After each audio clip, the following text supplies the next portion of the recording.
a hatalmas termetű hatos. A játékmester ő osztogatott, egy szabadrugás, és egy sárgalap gyorsan Krug elintézi. Urbán kapta.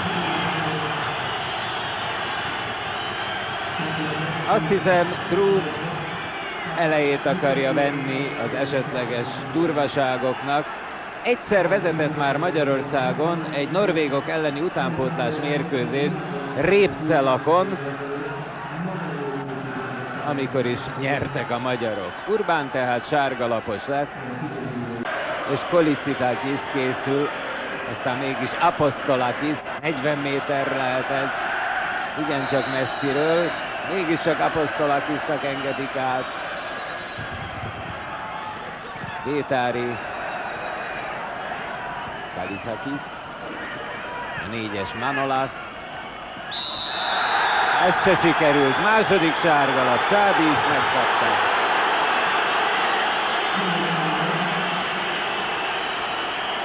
Sajnos azt kell mondjam, hogy a belemenés igencsak nagyon rosszul sikerült. Becsúszás volt ez. Ráadásul oly ártalmatlan helyzetben a térfél közepén valóban semmi szükség nem volt rá. Egész egyszer rosszul lépett, rosszul csúszott be. Tisztől, Telek ügyesen indított volna.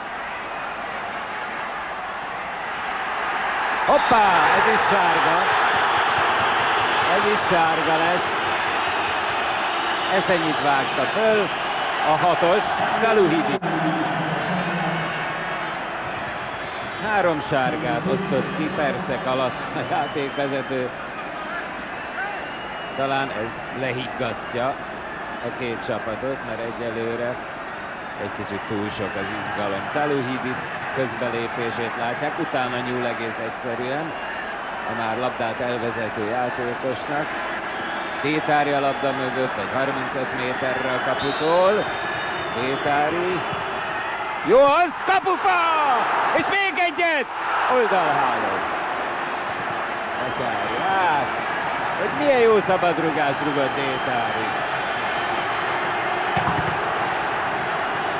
Azt mondja itt egy néző, ha ez benn van, nincs gondunk.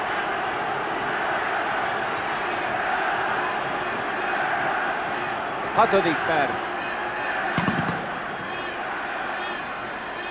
Urbán, Niklas mellett. Pisonta. Urbán fut mellette. Ne várjuk meg a lest. Jó a lehetőség. Kovács! Meg kellett volna lőni. Kálmán. Elpofozta a labdát a kapus felé. Pedig de nagy kiugratás volt. Nem volt ebben erő. 8 válogatottság van mögötte, viszonylag fiatalabb generáció 27 évével. Détári szabadrúgása jön befelé. És a visszajövő labda már nem éri el Détárit. Túró. Maklas kevergetett, és még keverget. Nagyon jól, és jól is indít. Mitropulos!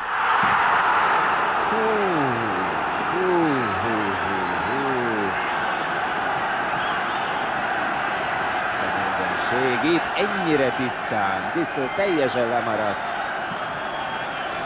Hát nem is tudom, ezt csak megköszönhetjük a görög fiúnak. Elléke is beletartozik. Apostolakis végzi el a szabadrúgást.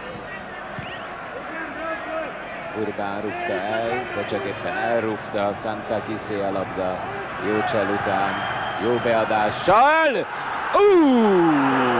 Petri dühöng, ellenkező irányba mozdult, úgy lefejelték a védőket, mint annak a rendje.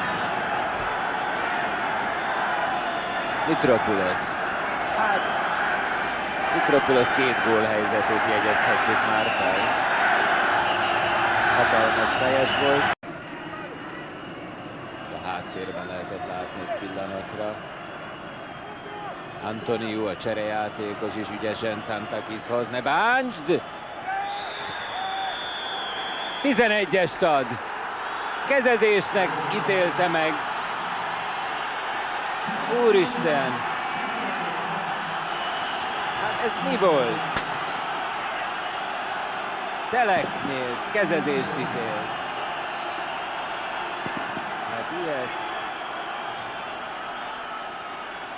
Hát abszolút a válla tetején volt, hát harmadszor nézem. Hát ezen mi az volt oldalon ülök, nem volt 11-es. Hát nem, hát abszolút nem. Hát a lassításban te nem látod, én nézem már második változatban. Hát ilyet én még nem is láttam. Hát ott állt még, csak nem is lehet mondani, hogy hátulról ítélte meg. 1-0 oda.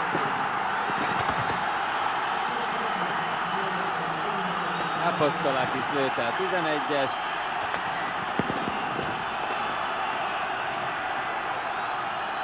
De hát ezt inkább nézzük meg még egyszer, ha lehet azt a magát az esetet.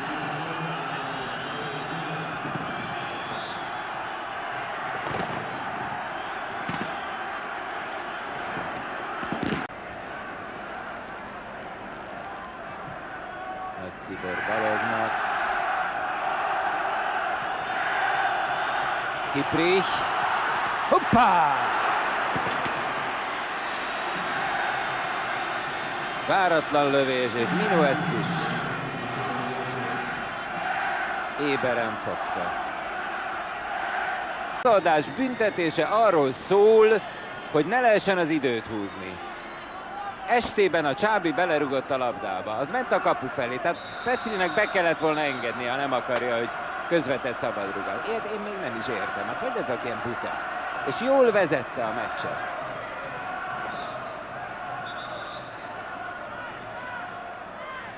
Na jó, hát ez nem bíráskodás. Ez nem bíráskodás. Szöglet. Elítési kísérlete talán, vagy mi? Hibát nem lehet hibával. Ott állt a Beck, illetve a 12-es Antoniu. Kap egy esélyt a magyar csapat a bírótól. Most 4 perccel a befejezés előtt. Mire a sorfal odaér, ahol Krug mutatja, addigra talán a meccsnek is vége. Hát ott nem lehet. Hát a milyenket 12 méterre állított, ezt meg ott hagyja. Persze, hogy fejbe találja őket. Nem volt les! Hát ez se volt az. Ne haragudjanak, már ekkorákat ordítok. Magasan, hosszan előre, ott van, aki fejeljen. Csábi próbál elmenni. Jó váltás Baloggal. Urbán. Kiprich. Gólhelyzet! Pétári. Nem is őt, ám Balog lőtte fölé. De a játékvezető kifele hátrál. Pétári volt.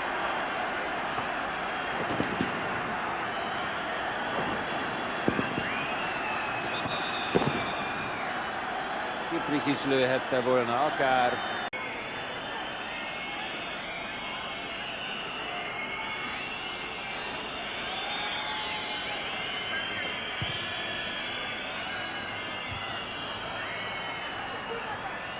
Csábi. Nagy. Kérik benn, de hát fejjel nem mi szoktuk kapni a labdákat. Kiprich megy érte. Jóska, valamit már kéne vele csinálni, keresztbe emeli. Kovács Kálmánnak, nem Niobliásznak, jó. És vége. 1-0 arányban győzött a görög csapat. Egy igazságtalan 11-essel, és azt hiszem a mi világbajnoki reményeink ezzel elszálltak. De meg kell mondjam, hogy az igazságtalan 11-estől függetlenül rosszul játszott a magyar csapat. A második félidő a görögöké volt. A gól azonban igazságtalan volt. Bírói hiba volt. Boldog görögök földön fekve ölelik, csókolják egymást, rohannak oda a szurkolóikhoz. És Tamás, van egy koronatanú. Nos?